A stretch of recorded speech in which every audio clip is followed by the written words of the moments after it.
كانوا علماء فلك وخبراء في التحنيط، وتركوا لنا إرثاً من الحكمة والفلسفة قبل آلاف السنين. استيقظت ملاك وقلبها يخفق بحب غريب تجاه بلد لم تره، وذاكرة واضحة لمتحف ومعلومات تفصيلية. عندما روت الحلم لوالدها، لم يصدقها. قال بابتسامة أبويه: مجرد أحلام يا ملاك، يجب أن تركزي على دراستك. مرت 5 سنوات. ملاك الآن في 23 من عمرها، تدرس الهندسة. فجأة، بدأت وسائل الإعلام العالمية تتحدث عن حدث عظيم: الافتتاح الكبير للمتحف المصري الكبير.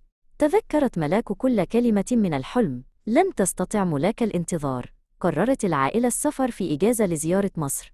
عندما دخلت ملاك قاعة المتحف المصري الكبير، تجمدت في مكانها. كان المتحف هو ذاته الذي رأته في حلمها قبل 5 سنوات. أحس الوالدان بالعظمة التي لم يدركاها من قبل، وأدركا أن حلم ملاك لم يكن مجرد خيال. شعرت ملاك بأنها وجدت جذورها المفقودة.